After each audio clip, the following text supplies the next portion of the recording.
el metro. He comparecido aquí hoy ante todos ustedes para desmontar esta ráfaga de acusaciones. Les vamos a juntar, creo que ya lo han hecho, un dossier con información que demuestra que los ataques que he sufrido durante este mes no tenían como búsqueda en absoluto la verdad, sino intentar acabar con un adversario político.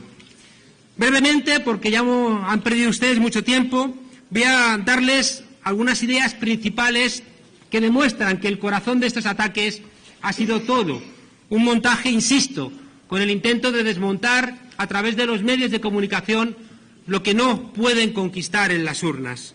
El informe y consultoría con el Banco del Alba. Yo llevo más de 20 años trabajando en temas de integración regional, tanto en España como después en América Latina. Y los problemas que tenemos ahora mismo en Europa me llevaron a ayudar a entender que no se repitan los mismos problemas en América Latina, con dificultades de integración y con una voluntad regional unificadora desde los tiempos de Simón Bolívar.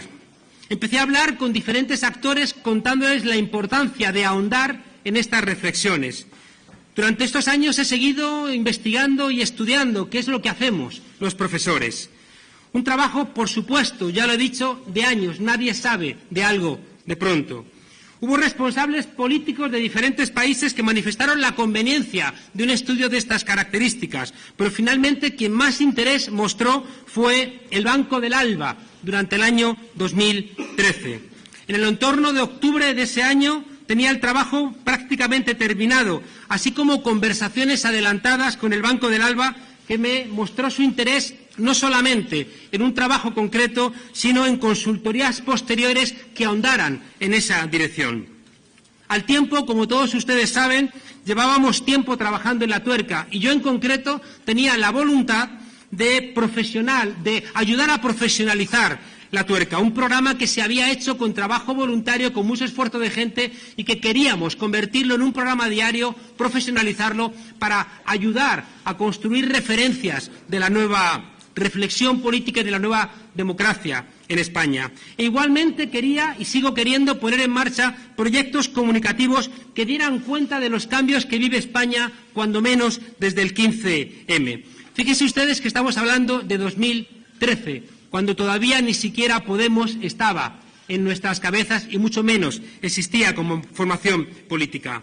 Se me recomienda en ese entorno de 2013 y para dar cuenta de todos estos proyectos abrir una empresa, ya digo, para articular La Tuerca, para articular otros proyectos de comunicación y al mismo tiempo para establecer la relación con el Banco del Alba, con una empresa de responsabilidad limitada, como suele ser el caso cuando uno contrata con empresas internacionales donde la responsabilidad limitada ajusta cuál es el futuro de ese desarrollo.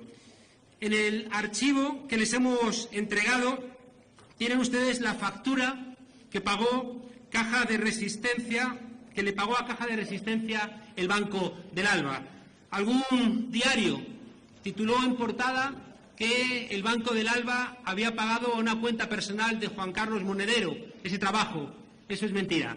Tienen ustedes el ingreso, el extracto de la cuenta de Caja de Resistencia donde directamente el Banco del Alba hizo ese pago.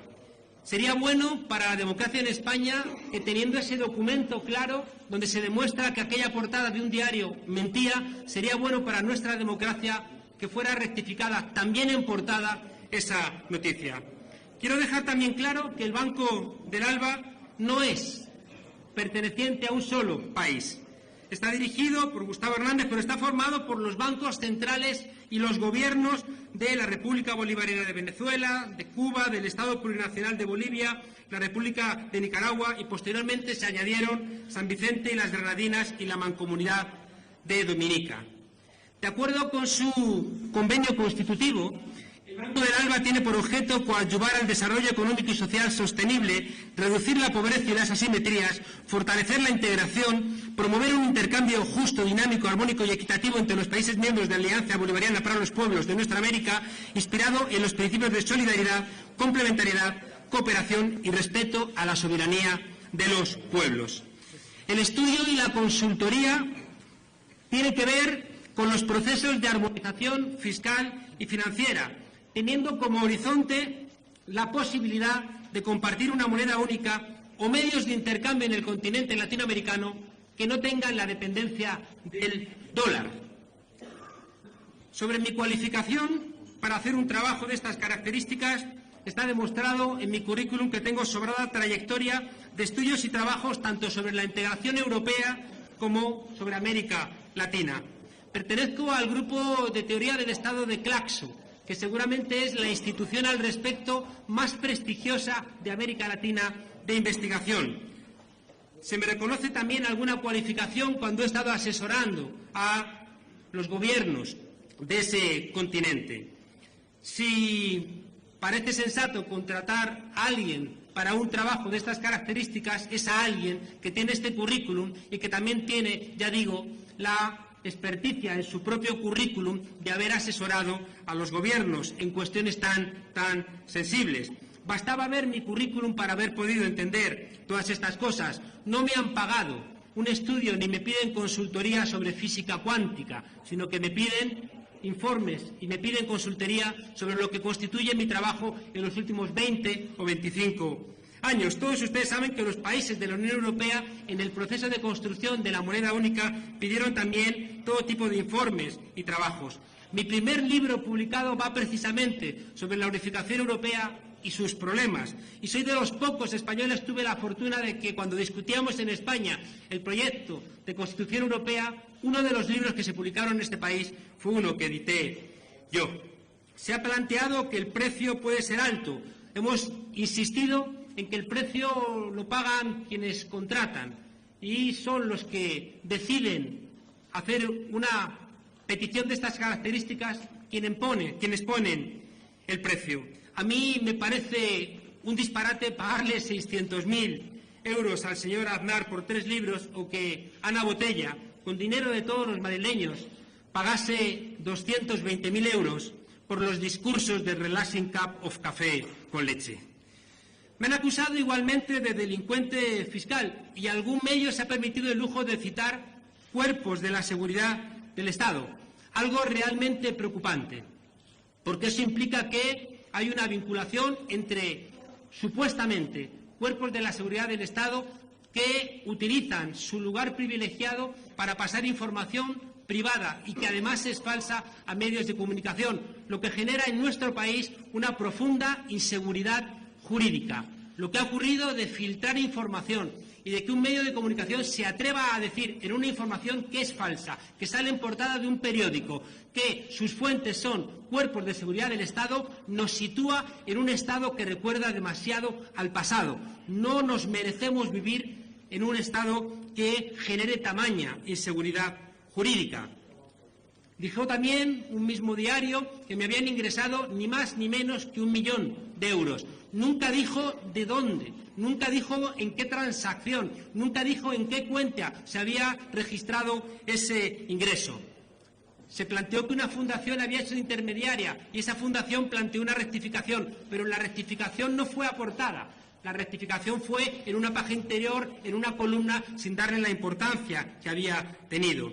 Hoy mismo el mismo diario vuelve a faltar a la verdad, diciendo en una noticia que sobre todo sorprende, porque uno la lee y dice, pero esto es una noticia de portada, pero es que además está llena de falsedades.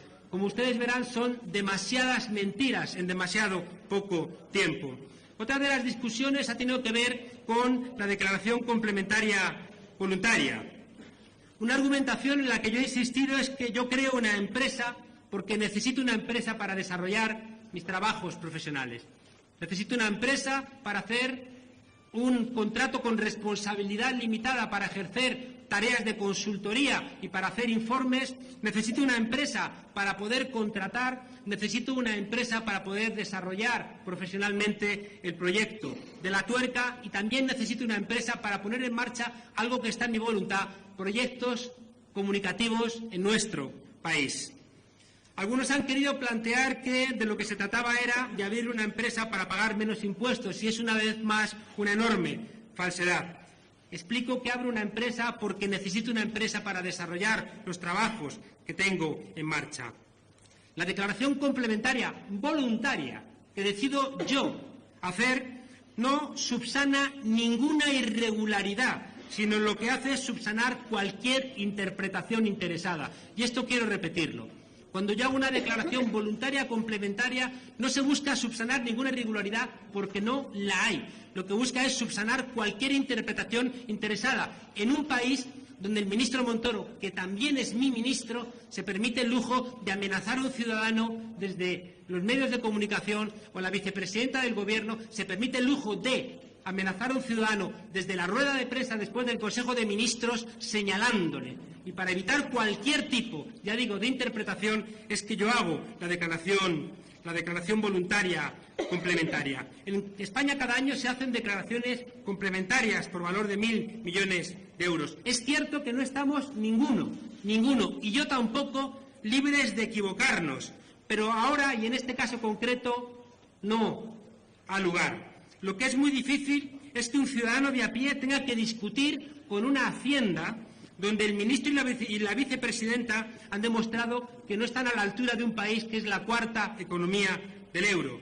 Es verdad que yo no soy un experto, pero confío en los expertos, como suelo hacer con las muchas cosas sobre las cuales no tengo información suficiente. Adjuntamos un informe para todos ustedes para que puedan ver cómo, según la opinión de expertos muy cualificados, cualquiera de las dos vías existentes eran legales y legítimas.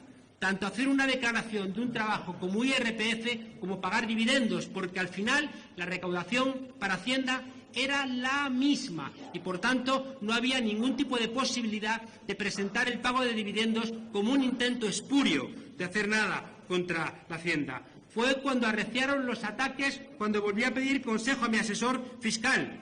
Y él me insistió en que lo que yo estaba haciendo era lo correcto, pero que Hacienda, si quería, puede discutirlo, porque Hacienda podía discutir casi cualquier cosa. Y es entonces, en ese momento, cuando decido voluntariamente hacer una declaración complementaria, porque no estaba dispuesto a permitir que un ministro que está demostrando que no está a la altura de los requerimientos de un Estado de Derecho utilizara ningún tipo de excusa para presentarme como alguien que tenía ningún tipo de problema con Hacienda. Ha reconocido el profesor Gay de Liébana, al igual que técnicos fiscales, que no ha habido en ningún momento ánimo de ocultación, porque a las pocas semanas de abrir mi empresa estoy declarando en Hacienda. Y cuando alguien hace eso, desaparece cualquier intento de ocultación. Lo han dicho los técnicos de Hacienda, lo han dicho los expertos fiscales, lo han dicho profesores. Cuando alguien abre una empresa en España, no la abre fuera, la abre en España y además declara Hacienda, desaparece radicalmente cualquier intento de ocultación. Y además, el mismo hecho de haber pagado lo que implica es que había una voluntad clara de tributación.